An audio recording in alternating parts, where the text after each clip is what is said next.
Well, yeah, I think that's just the beauty of it, isn't it? They are just normal people.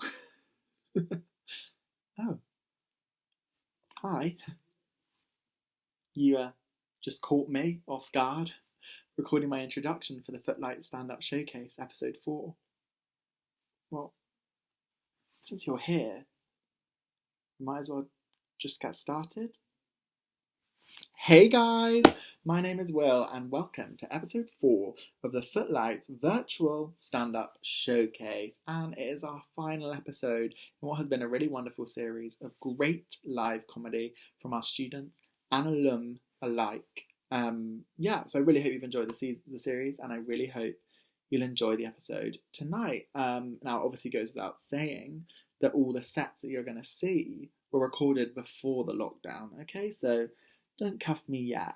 My name is Will, as I said, and I'll be your host for tonight, a role which, doesn't feel at all arbitrary in a format where you can fast forward or pause, take a screenshot, or, just close the video and find something that appeals more. But no, don't do that. Support live comedy. No, but I don't know about you guys. I hope you're all holding up okay in lockdown. I've personally been just trying really hard to make it as kind of normal as possible, have a really good routine. So I'll wake up every day at 8 a.m, which I know sounds early, get up, have a really great breakfast of granola, fill up my coffee, have a great shower, feel really refreshed, get to my room, and then just sit on my bed, wrapped in my towel, watching clips of interviews with the Glee cast from 2006, and suddenly it's 3 p.m. But I've just found that getting into that kind of rhythm just gets your day off to a flying start and gets you in a really good position just to be able to kind of sit in a kind of malaise for around 6 hours. Aside from that, I've been trying to do a bit of sport. I've bbeen throwing on my running gear, turning up the Spotify motivation playlist, and then walking at a kind of normal pace around my park and thinking, oh, God, I am just not a runner. My favourite song to run to would probably be Dua Lipa's Don't Start Now. The lyrics just speak to me, don't start now. And I say, okay, I won't. But I did a bit of also, I don't know if you guys know Joe Wicks. Yeah, kind of the man of the moment. Well done, Joe. We're pleased for you. I mean, if he doesn't get an MBE after this, I will probably have no opinion either way. But fingers crossed for you, Joe. I've been doing a bit of Joe Wicks PE, and I've been trying to make that as close to like what PE was really like in school as well. So I've just been taking as long as I can to get changed. I walk whenever he's not looking. And then I just spend most of it standing by the goal, kind of hoping that a ball won't hit me. Listen, I'm going to have to be honest, guys. My phone did just ring. And I did answer it. Sue me. We're in a global pandemic. I've got to take social interaction where I can get it. But that does mean that, unfortunately, the last video did cut off early. And so if the angle is now different mid-set, that is my bad. But also, in a way, I think it does kind of really add to the live comedy. Anything can happen, quality of the event. And so what I said was a mistake. I actually meant was a deliberate choice. And for that, you're welcome. As I was saying, just been trying to emulate normal life as much as possible in lockdown. Been watching a lot of films, trying to emulate the cinema experience. So I'll kind of buy a kilo of licorice all sorts, which I know I don't like, but when they're just there, you're like, I've got to have them. You take one bite, oh, it was a mistake. But I've been doing that, although I actually really don't enjoy watching films with my family because I don't know if any of you guys have this, but it's this really weird thing where they have to watch the film to the end. And I don't just mean to the end of the story. Sure, that's normal. I'm not telling them off for wanting to have a complete narrative arc. I'm not insane. What I do have a problem with is then having to watch to the very end of the credits. I don't know where this habit comes from. Maybe because there are some kids films where at the end of the credits there'll be a bonus little gimmicky joke or something, or I don't know. But I kind of don't know how to tell them that I'm pretty sure Meryl Streep's Doubt doesn't end with the nuns being la la la la la. it would just sort of tonally be a mistake. Although maybe they're just watching my parents because they're kind of desperate to see who was the assistant cinematographer. And for that, you know, they're normal people, they've got beating hearts, they just want to know, and for that I kind of respect them. But yeah, and I've also been watching a lot of, well, not a lot, but I've been watching some adult films because, listen, there's not a lot going on in that sort of department at the moment. So I think there's been a real resurgence for that industry. But I also have trouble with those films because dramaturgically they are just quite flawed. Like they quite often set up a storyline which they then fail to follow through. So like, for example, someone will be kind of in their room, a big hunk of a man comes in and they're like, oh my god, my whole family is downstairs. And then I'm like, great, because the whole film, when I'm supposed to be kind of like really getting into it, feeling the heat of the moment, I'm just feeling sick with worry about the fact that what if someone comes in, you know, and that really does stress me out quite a lot. And another thing that was really concerning is like, okay, fine, maybe, yeah, the plumber is like incredibly attractive, but is getting with him worth the long-term damage of not properly mending a blocked sink? And for me, the answer to that is no.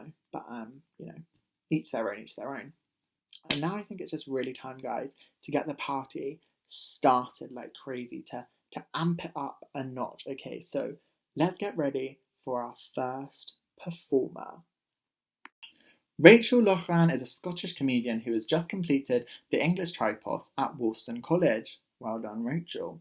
Her status as a mature student, as she is well aware, makes her more akin to a ripened cheddar than her fellow students. When she hasn't locked herself in the library as a penance for a decade of questionable life choices prior to Cambridge, working in theatre arts, she has continued to dabble in sketch, stand-up, and a little bit of improv. Since she made a splash in a tabloid press with her Brexit bride sketch, where she offered her hand in marriage in exchange for an EU passport, Rachel can often be seen parading around still in a wedding dress. She is still unmarried.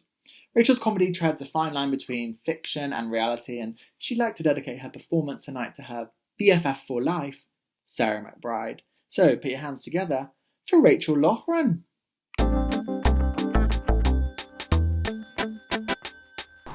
Right, just make sure that you're not wobbling the camera about again. Okay. Right, put the red light on, it's on. Okay. Okay. Do my arms look fat? Nope. Do I look like a princess? Yeah. Thanks.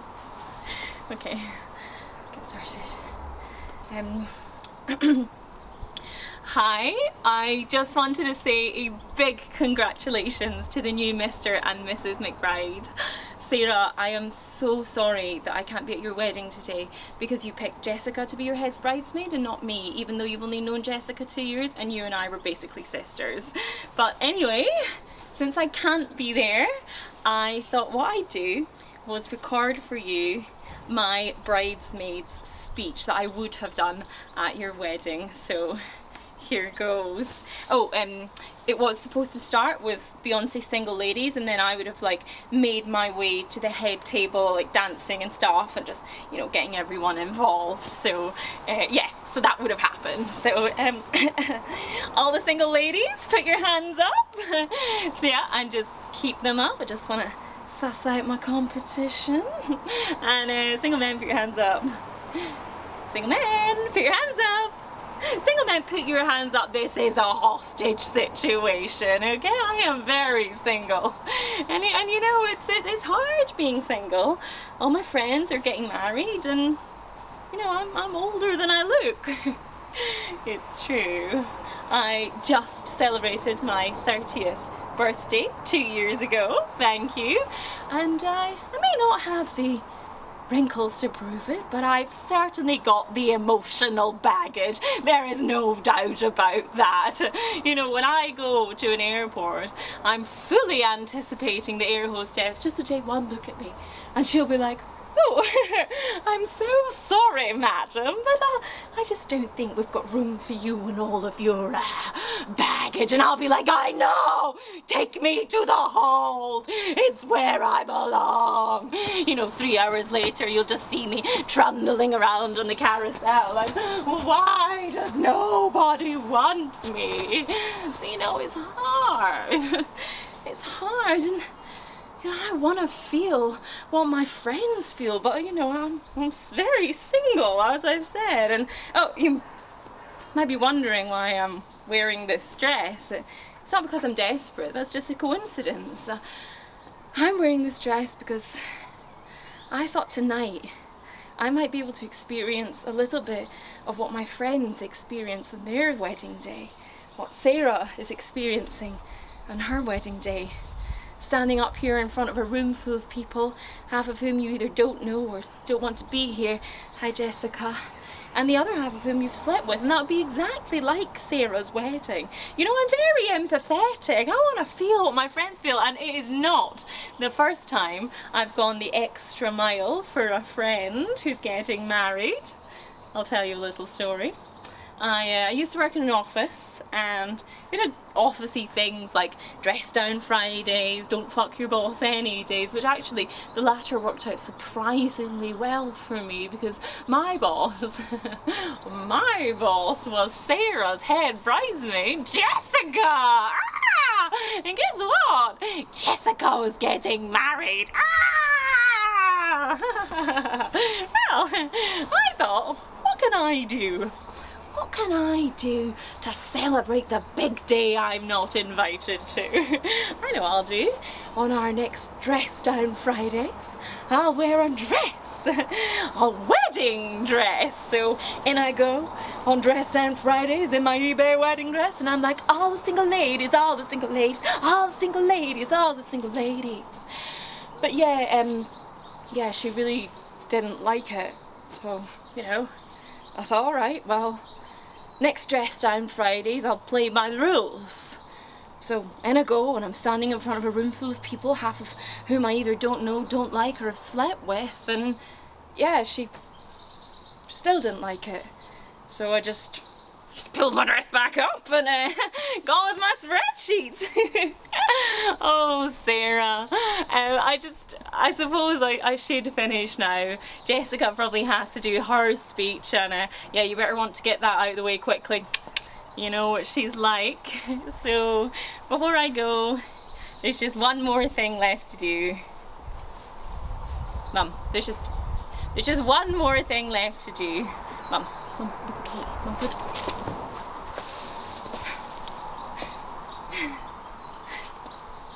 Happy wedding, Sarah!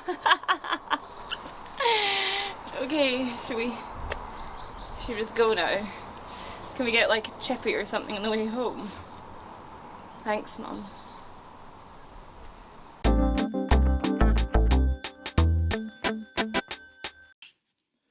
Thanks again to Rachel. And now, moving on to our next act, it is Jake Rose. He is a third-year astrophysicist, which makes him much smarter than the person who had to write his bio, who needed to Google how to spell astrophysicist.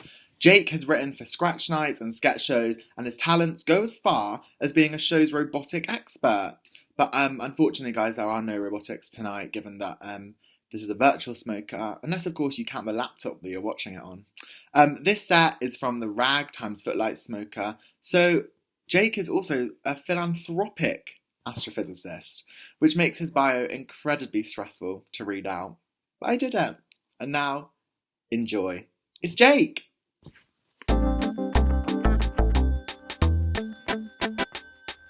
So, we've just had a really good meeting. We've got a lot of better ones coming up.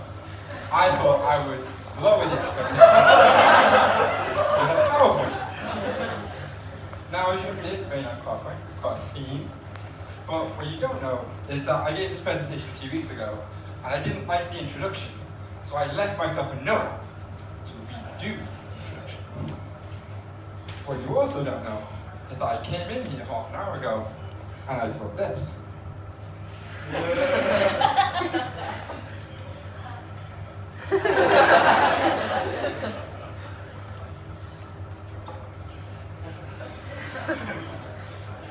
So, give the talk on, you ask? Justin Timberlake's autobiography. So as you can see, it's called hindsight, all the things I can't see in front of me. And if that wasn't a clue enough, it's absolute gibberish. So what are we going to talk about? So here's the breakdown. We're going to do some quick facts about the book. A conspiracy theory about the guy who designed the book. Justin trying to be deep, but actually being really stupid. And then a conspiracy theory about Justin using weapons. I have evidence for these conspiracy theories. So, some quick facts about the book. There's 287 pages. Now you might be wondering, 287 pages, how many pictures of Justin Timberlake? It's 204.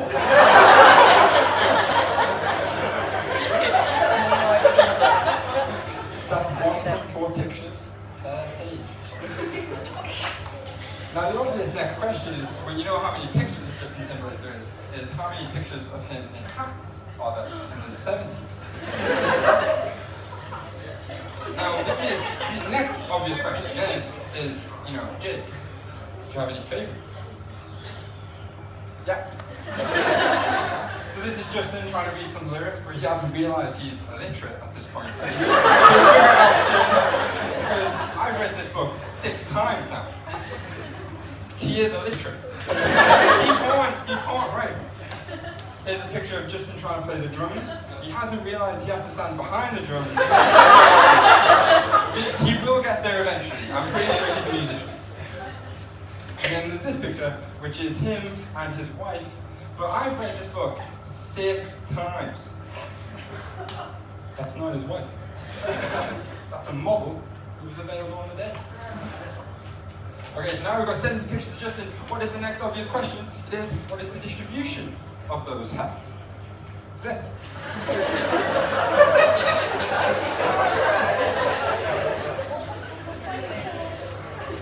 As you can see, he really likes beanies. He likes fedoras quite a lot, and flat caps are making him cool. Now, Jake, you ask, was this really in the very back of the book? There was a reference where the bar chart, how many hats he wears, and what distribution? No. Counting. Twice. So now we've got pictures, we need some more facts. This book has 4 references. That's crazy. That's 71.75 pages per reference. I don't know if any of you have ever written an essay. That's fucking stupid. The references look like this. They look like shit. So what you would think is, well, Justin is, he's written a 284-page book with 70 pictures of himself and 204 pictures with 70. You think he is very well equipped to do this correctly. So the way I've been told, I don't write essays, I'm not a physicist, but the way I've been told that you write references is that you either do it in the order they come, or you do it alphabetically. He does it in this order.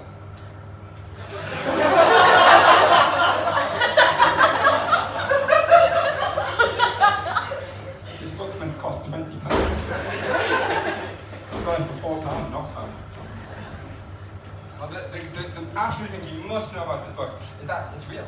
I'm not making this up. This is a real thing that he made, and people paid for £20. Okay, so let's move on. He made the artwork for us. So the artwork was made by this company called Pentagram, and the guy who owns the company is called Michael Bea. I don't think he liked Justin Timberlake at all. I have evidence for this. So what the guys would do is they would make word art for the page, and they would take the most stupid thing that Justin Timberlake said on a page, and they would blow it up and make it the first thing you saw. So Exhibit A. I'm in it for the money. Next picture of him when he was 7. It's great, isn't it? Now, you think, oh, that's one picture. Don't worry, I have more. That's why it's a PowerPoint. I don't write my lyrics down, which is exceptional for a guy who wrote a 284-page book about his musical career. This illustrates one more great principle about this book that makes it the literary equivalent of having diarrhea when you've had a very spicy curry. And what that is that it's filled with these oxymoron-like statements where he says something stupid and then contradicts it. So if you look right next to where he says it, it says, except sometimes I do.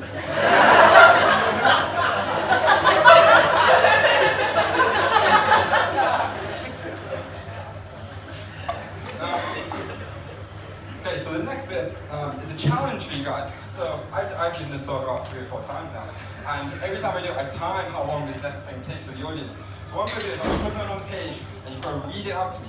And if you've seen my talk, don't fucking cheat. So I'm going to put it on the page, I'm going to time you guys. The average time is 20 seconds, okay? Is everyone ready? Okay, I'll do it later. Is everyone ready?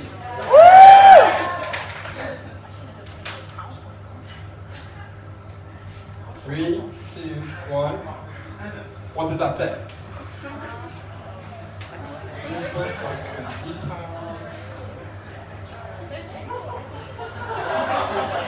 10 seconds.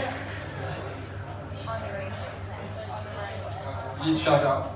On arranging. That took you 18 seconds. You're 2 seconds more behind.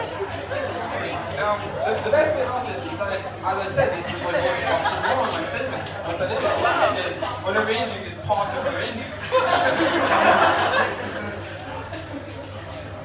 Okay. So the next quote I'm going to show you is the most Buddha-like statement I've ever read. It is what originally attracted me to this book. It is the new statement on the wall. That I have a dream. It is the next big thing. Is this. Writing rooms are rooms you write. So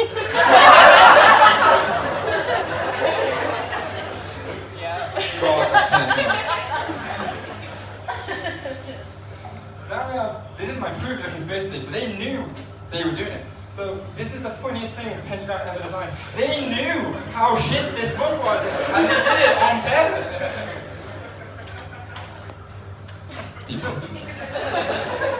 So this quote came to me quite dark time. I wasn't sure how to be cool, and besides doing stand-up comedy on a Justin Timberlake autobiography, I really wasn't sure. But this came to me at a time of great need. It says, cool isn't a thing, it's an unthing.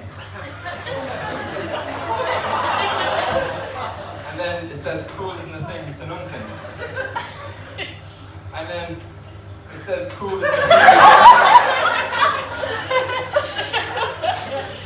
And then it says, cool isn't a thing, it's an unthing. And cool isn't a thing, it's an unthing. Fucking beautiful, Justin. This is actually genuinely in like a full body of text. Like, they didn't just like make this up and go, let's make him look stupid. He wrote that. That was his words. This next quote is it's beautiful. I thought I sucked as a comedian. And I read this piece of advice that really changed my mind. It says, you dare have to suck.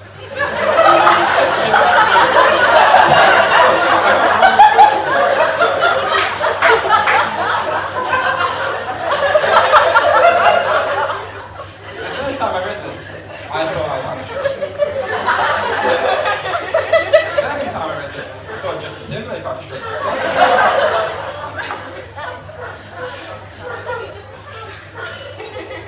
This is one of the best pages in the book. So this has different blown up in like massive word art. And as you can see, there's kind of like some lines in the D. It's very artistic. And what it says is, that feeling of being different is really what makes us the same. So, the thing is, I was like, Justin, I don't know if I agree. This is the first thing I disagreed with. So I was like, well, what makes me different from Justin Timberlake? So I made a list. So I don't have 204 pictures of myself. I don't have 70 pictures of myself in hats. I have 16. I'm not going to show them. And then, as you can see, just under the word different is another quote. It says, you don't have to be related to relate. Which is great, because like often in my life I was going with my friends and my family, and I was saying, oh guys, like I'm in a hard time, can you relate to me? And they go, 1 second, let me just log on to ancestry.co.uk and check where so it's good to know that actually I can be like, oh no, Justin Timberlake, it's fine. Okay. So another conspiracy theory about Justin Timberlake using children as weapons. Here's my evidence.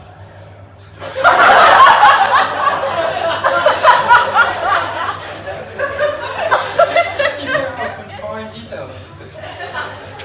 So he's not looking at a child, he's looking away pain. The child looks quite pained. Does not look comfortable. And so you think, Jake, do you really have any substantial evidence to prove that we should not take our children near Justin Timberlake? To which I say, let us turn to the next page, where it says this. Now when I shoot, I kid you not, that's the very next page of this book. That is the exact next page. It's beautiful, isn't it? So yeah, don't take your children near Justin Timberlake. So that is unfortunately the end of my talk. If you have any questions, please don't ask them. I've read this book too many times. Thank you.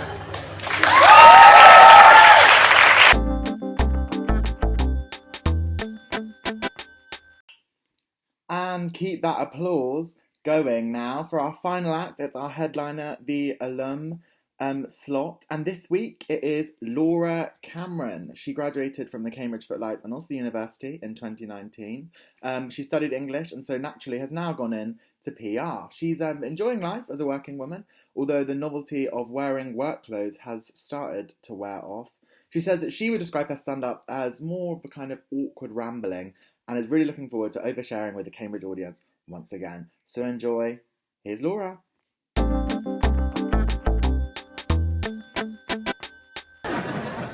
But yeah, it does mean because of work as well, I've become one of those classic people that takes about 10 weeks to organise anything. Like you'll try and start something with a friend and it will honestly take months later before you even get a coffee. And it was the first time on Friday night that I'd been out late in quite a while. And when I say out, I mean dinner. When I say late, I mean about 10 p.m. So that is my life. But I am actually sorry to tell you that I was shockingly hungover. Even so. And I'd like to think that's because I can now afford to go to places that actually put alcohol in the drinks. But it is also because I'm about 23 going on 100. So there I was. And this is, guys, what brings me to probably the weirdest Saturday I've had in my entire life. And I'm not even joking, you know when sometimes comedians are a bit like, oh, this thing happened to me, and it's like, that definitely either never happened or it happened like 10 years ago over 3 consecutive days, so it's not really like this, but it's true, just if you were keen, it's true. On this Saturday, I woke up really hungover, and I was like, well, this day is just going to be one in bed, okay? This is just going to be a full day in bed, that's fine. Probably the most important decision I'll have to make today is like, which crap TV show to binge, okay? But then I didn't let you know, guys, but you probably already guessed I do live at home. So I was employed, not a banker. So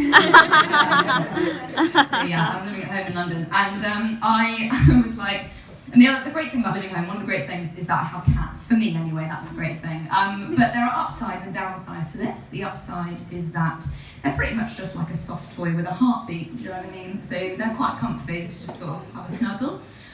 The downside is that they can be a fucking nightmare. Okay, so here I am on Saturday, and I'm just settling in to bed, and my cat jumps on my lap, and I'm like, cute, this will be fine. This actually will improve the situation. So I'm there, sort of stroking my cat. Well, everyone's really silent, and I'm actually quite worried for you. What's going to happen? I'm just trying to log into my laptop, and then I just hear this like squelching noise. And I'm like, look, I have some well-trained cats here, guys. Like, there's no way it's shat itself. Like, it is good. But I am concerned, and I look down, and it's actually just like sprayed blood all over my sheets. I was like, oh my god, I don't know about you, but my first thought was my cat is absolutely dying. I was like, what the hell do I do with the situation? I called down to my parents. They're not in, they're actually at the rugby and had their allotment.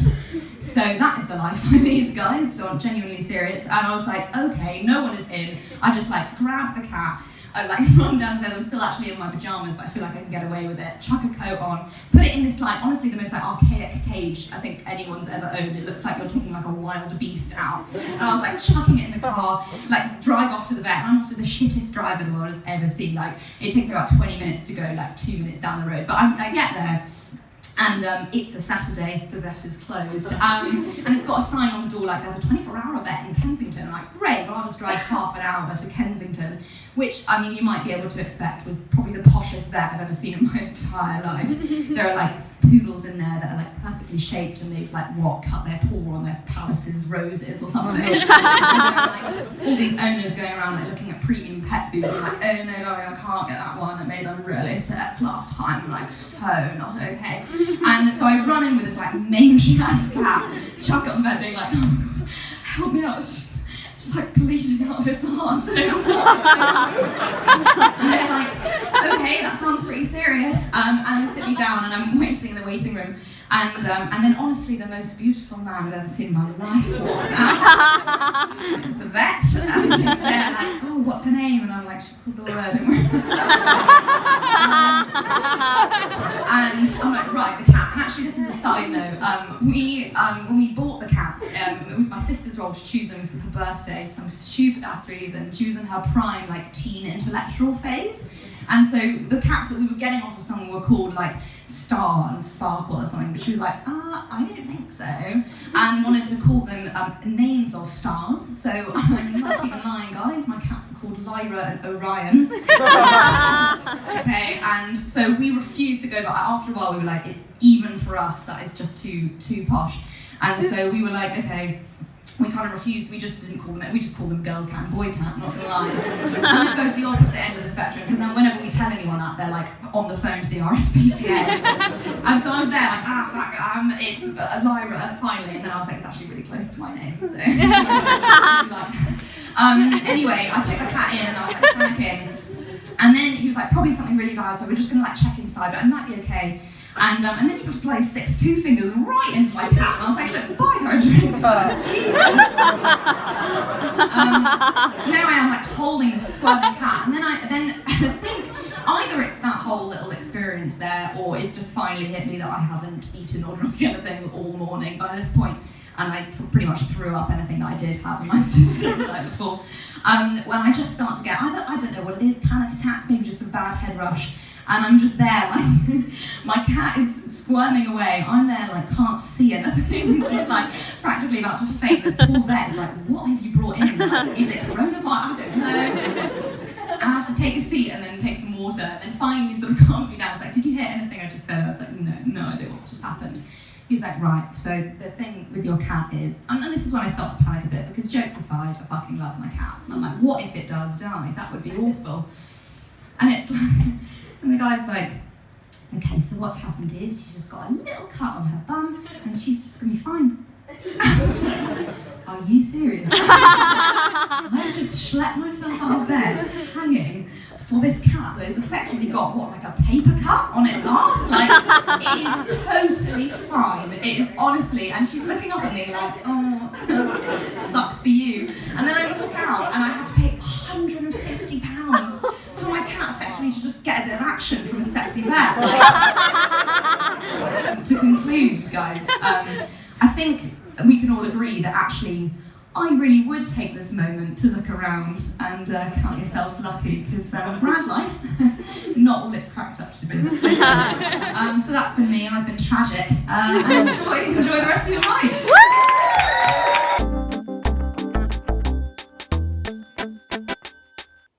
Well, I, for one, am exhausted from all that laughing.